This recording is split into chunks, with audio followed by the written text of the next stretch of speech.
Crazy Claudio Ranieri is back. Ferrero called him to Samp, and what a way to make his debut against Roma. Not just the club that he's managed before, but the club he's played for before, and the club he supported as since childhood. Yeah. One of you, I believe, is a fan of Di Francesco, but is this an upgrade?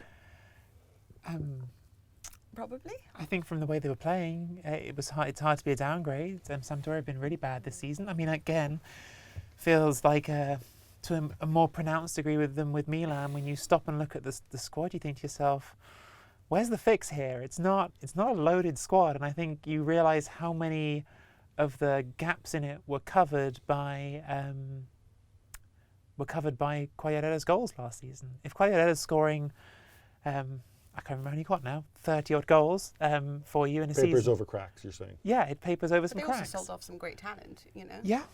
Yes. And then they haven't replaced them. And Anderson at the back line. Anderson was really good for and last Dennis season. Pratt. Right. Well, at the risk of sounding like sort of English tabloid man, like, oh, well, will there be funds available in January? But you guys seem to both agree that the squad is weak. We have a particular situation where I know. Before we get into the takeover, but sorry, is that what you want to talk about? No, I wanted to ask you, do you think that they're going to spend money on the squad in January? Because I think it does matter here. I think it's hard not to tie it together with takeover chat, because I don't see how they would, with Ferrero clearly looking like he's looking for a way out right now. And Ferrero is not. We talked with Milan about the sort of contrast between a club owned by a hedge fund and someone that's just owned by a fan. I mean, Ferrero's neither of those. He's someone who's sort of self-aggrandizing and came in for a ride, but he's not there to pour his life savings into it, if indeed he has life savings. But you do get it's also important to just discuss what Ranieri can bring to the team rather than before we start going into the funds and what's expected from there.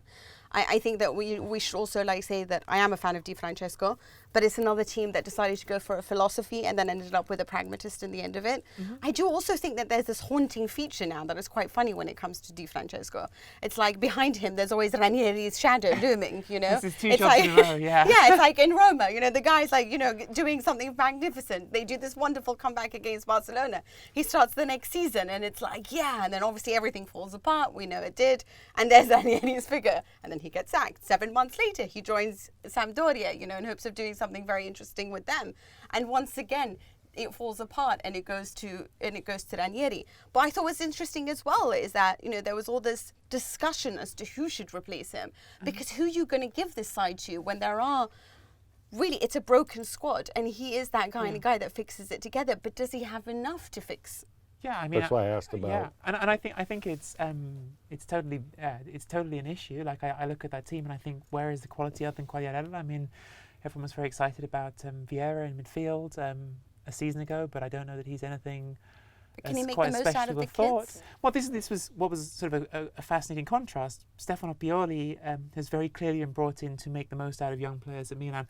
Ranieri said flat out in his press conference, "I'm not here to make the kids work. I'm here to save this team. This team we're in October. We're not late in the season, and they're already in the mode of we just need to not get relegated. Yeah. Everything else is secondary. So it's not about a long-term project. Ranieri has no illusions about his role. No one there is kidding themselves. This is a job to save them from relegation.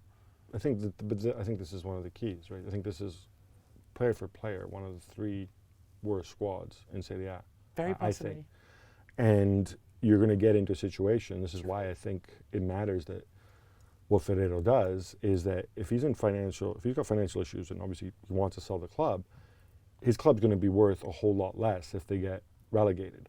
And so the question is, what can he actually do in January, if anything? And I can only imagine that, Ranieri's not an idiot. I know he loves playing football, but he's pretty careful with his money and his choices and his decisions. I would assume he's had some guarantees, some impressions. Possibly he's maybe even been under the impression that this club might get taken over. Maybe he's been given some guarantee by somebody else. And so that the whole situation in January might be different. I'm just throwing that out there because I think this could turn into a really, really messy situation very, very quickly. Thanks so much for watching ESPN on YouTube. And for more sports highlights and analysis, be sure to download the ESPN app. And for premium content and live streaming, subscribe to ESPN Plus.